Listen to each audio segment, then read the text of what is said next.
आली होती 1 मे तिथीप्रमाणे आणि तेव्हा तो पहिल्यांदा झेंडा लावायला आलो, तो मी त्यांच्याबरोबर होतो. आणि आज मला खरंच वैभव इकडे, वैभवचं मला कौतुक करायचंय की याला तसं पाहिलं तर शिवाजी महाराजांचा पुतळा उभारणं चांगली गोष्ट आहे, पण छत्रपती शिवाजी महाराज जे आमचं दैवत आहे त्यांना साजेसं एक सिंहासन तू वैभव करून दिलंस.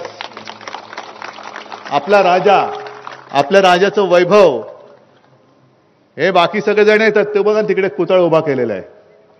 महाराजांपासून काय शिकले? काही शिकलेलं नाहीये. महाराजांनी स्वराज्य स्थापन केलं, त्या महाराजांचा महाराष्ट्र लुटणारे महाराजांचा पुतळा स्थापन करून गेले. महाराष्ट्र लुटतायत. म्हणजे मला एका गोष्टीचा अभिमान नक्की होता आणि आहे की या वेळेला नौदल दिन इकडे साजरा केला.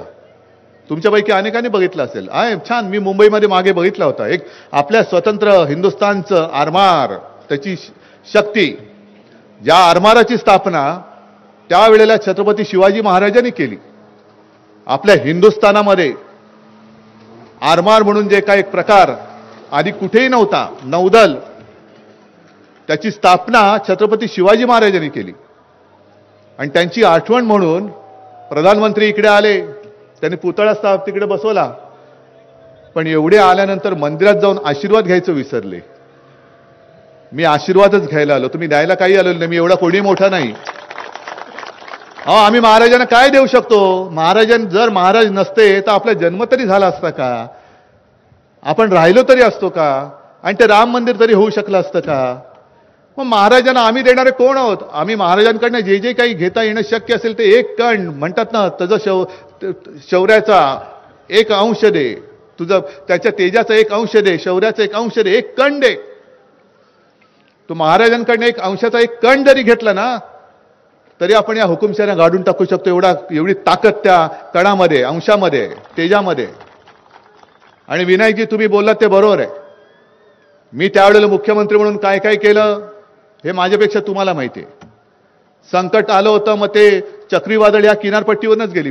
नुकसान कुठे कुठे किती कसं झालं हेही मी काय पुन्हा सांगत बसत नाही, पण तेव्हाही मी इथे आलो होतो.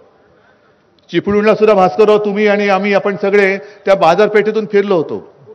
पुराच्या वेळेला पूर आला होता, सगळं तळमजला पूर्ण चिखलाने भरून गेला होता. करोनाचा काळ होता.